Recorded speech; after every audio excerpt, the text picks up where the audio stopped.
नमस्कार प्रेक्षकांनो.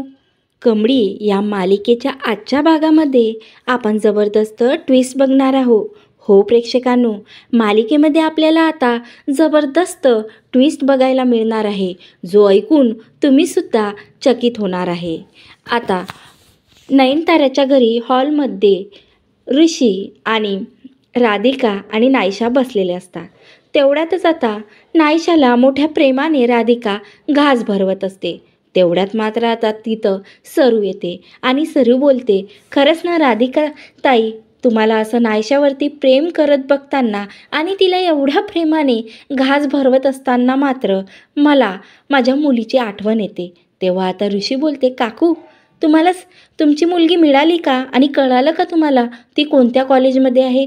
त्यावर आता सरू बोलते, नाही ऋषी सर, मी खूप शोधण्याचा प्रयत्न करत आहे, पण मला ती ना मिळतच नाही.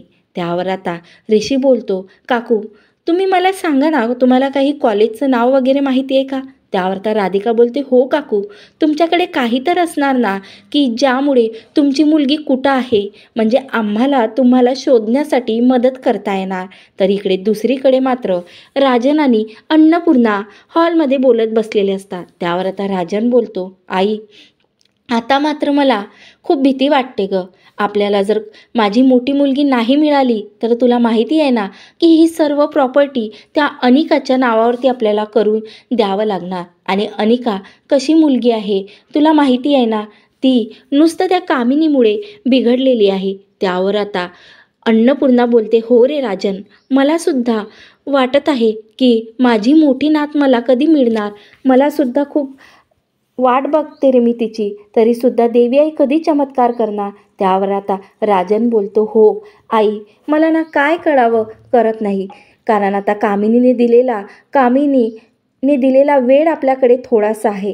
त्यानंतर मात्र माझी मोठी नात मिळून तिच्या नावावरती आपण काहीही करू शकणार नाही. त्यावर आता अन्नपूर्णा बोलते, राजन, मला ना माझं मन सांगते की तू ना आजच सिद्धटेकला जा आणि काही ना काहीतरी पुरावा तुला तिथं मिळणारच. तू पुन्हा त्या दोघींचा तिथं शोध घे, म्हणजे आपल्याला कळणार की त्या दोघी कुठं असणार. तर इकडे ऋषी बोलतो, सांगा ना काकू, तुम्हाला काही माहिती आहे का? त्यावर राधिका बोलतो, काकू तुमच्याकडे तुमच्या मुलीचा फोटो वगैरे असणार तर सांगा, म्हणजे ऋषीचे जे फ्रेंड आहे ना, ते लेक्चरर आहेत कॉलेजवरती आणि आपण त्यांना व्हॉट्सअपवरती तो फोटो सेंड केला तर आपल्याला त्यांची मुलगी त्या कॉलेजमध्ये आहे का अशी काहीतरी थोडी ना थोडी तरी मदत मिळणारच. त्यावर आता लगेच सरू बोलते, हो हो ऋषी सर, माझ्याकडे माझ्या मुलीचा एक फोटो आहे.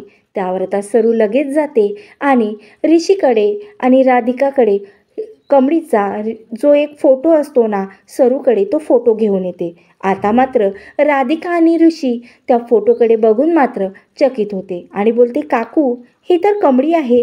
त्यावर आता लगेच फोटो खाली ठेवून हात जोडून सरू बोलते, सांगा ना सर, सांगा ना राधिका ताई, तुम्ही ओळखता का माझ्या मुलीला? त्यावर आता ऋषी बोलतो, ओळखता का म्हणजे काकू, ही माझ्या कॉलेजमध्ये आणि ही माझी स्टुडंटसुद्धा आहे आणि आपल्या अन्नपूर्णा जे विद्यालय आहे ना त्यामध्येच ही शिकत आहे. आपल्या घरी खूपदा येते, तुम्हाला हिला आणखीन बघितलं कसं नाही? आणि ही प्राजूच्या पार्टीमध्ये सुद्धा होते, तुम्ही बघितलं नाही का हिला?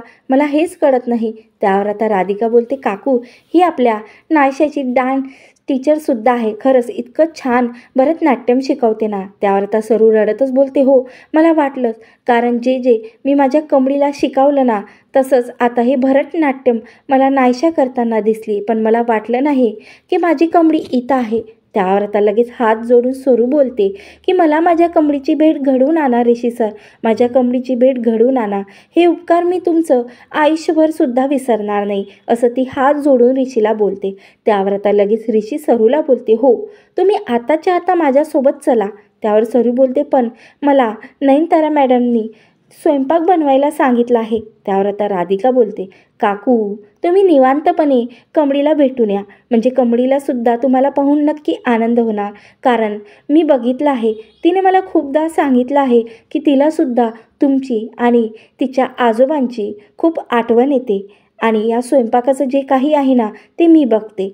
त्यावर आता लगेच ऋषी सोबत सरू गाडीमध्ये बसून आता कमळी ज्या हॉस्टेलवरती राहते ना तिथं जाण्याकरता निघते. त्यावर आता निगी बाहेरच असते.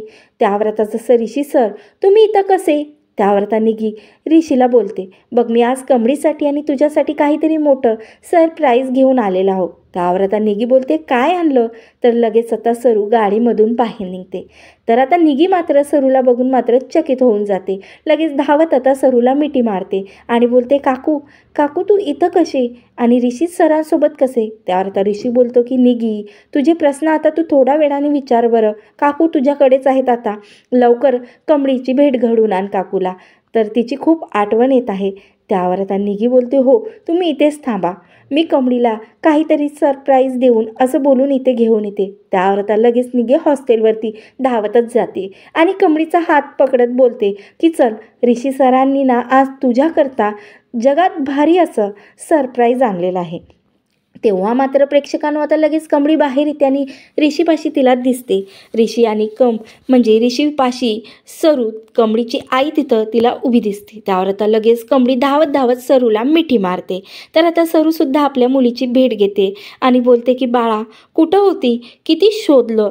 त्यावर आता लगेच कमळी बोलते, आई तू कुठं होती आणि तू सिद्धटेक सोडून इथं काय करते आणि आभा कुठं आहे? त्यावर आता आबाचं नाव काढल्यावरती सरू मात्र ती गोष्ट मोड करून देते आणि बोलते की आबाचा विषय नंतर, आबा तर तुला खूप आठवण करते, कारण आता ऋषीने सरूला सांगितले असते की आबांबद्दल आपल्या कमळीला काहीही माहिती पडता कामा नये. म्हणून आता ऋषीने सांगितल्याप्रमाणे सरू काहीही कमळीला सांगत नाही. आता अशीच आपल्या सरूने मुलीची भेट घेतलेली असते, कमळीची भेट घेतलेली असते, कारण आता खूप वर्षानंतर खूप दिवसानंतर सरूला कमळी भेटलेली असते. रडतच अशा ऋषीमुळे मायलेकीची भेट होऊन जाते आणि आनंद असते. तर आता त्यावर प्रेक्षकांनो खरंच सिद्धटेकला गेल्यानंतर राजनला कळणार का की सरू हेच गौरी आहे आणि ती आता मुंबईला आहे? हे सत्य आता राजन आणि अन्नपूर्णासमोर केव्हा येणार?